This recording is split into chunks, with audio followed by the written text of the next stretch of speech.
Salam sejahtera bagi kita semua. Bersama saya dalam channel YouTube Infinity Ministry, dan hari ini saya akan menyampaikan sebuah inspirasi dan motivasi bagi kita semua dengan judul menjalani hidup yang menghasilkan buah. Hidup kita diibaratkan seperti pohon yang harus menghasilkan buah. Itulah sebabnya Yesus berkata, Yesus sebagai pokok anggur dan kita ranting-rantingnya. Tugas kita sebagai rantingnya adalah untuk menghasilkan buah. Saudara-saudara yang diberkati oleh Tuhan, ketika kita menanam pohon, tentu kita mengharapkan buah dari pohon itu. Demikianlah sebenarnya rancangan Tuhan bagi hidup kita, menghadirkan kita ke dunia untuk menghasilkan buah. Buah-buah hidup yang perlu dinikmati oleh orang lain. Nah, bagaimana prinsipnya supaya kita bisa menghasilkan buah seperti yang dikehendaki oleh Tuhan? Yang pertama adalah kita harus dibersihkan. Hidup kita harus dibersihkan.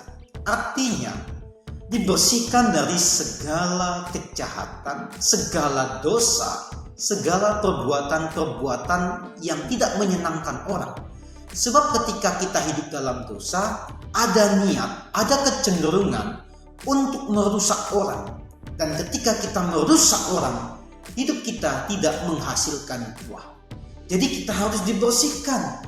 Kejahatan kita, perkataan-perkataan buruk kita, perbuatan-perbuatan yang tidak terpuji harus dibersihkan. Dan cara untuk membersihkan itu adalah dengan firman Tuhan. Dikatakan bahwa kamu memang bersih dan firman itu yang membersihkan kamu. Kamu dibersihkan oleh firman dan kamu dimerdekakan oleh firman. Jadi bagian yang pertama supaya kita bisa menghasilkan buah adalah membersihkan hidup kita.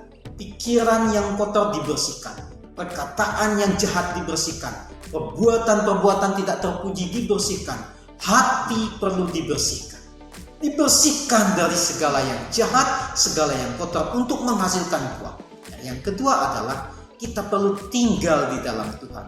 Tuhan ingatkan kepada kita, kalau kamu tinggal di dalam aku dan firman-Ku tinggal di dalam kamu, kamu akan berbuah banyak. Dan inilah yang diharapkan dari hidup kita, untuk menghasilkan buah yang banyak. Apa itu tinggal di dalam Tuhan? Kita memiliki hubungan yang baik, hubungan yang dekat, hubungan yang intim di dalam Tuhan. Melalui doa kita, melalui hubungan pribadi, melalui persekutuan kita, melalui ibadah kita, melalui persembahyangan kita tinggal. Ketika kita tinggal di dalam Tuhan, kita menunjukkan bahwa kita mau taat. Tuhan punya aturannya dan kita masuk tinggal di situ. Kita harus taat pada aturan Tuhan, menuruti aturannya, mengikuti pedomannya, mengikuti perintahnya. Apapun yang dikatakan Tuhan dalam kehidupan kita, kita perlu taat. Itulah tinggal di dalam Tuhan. Ketika kita tinggal di sebuah negara, orang harus taat pada negara itu.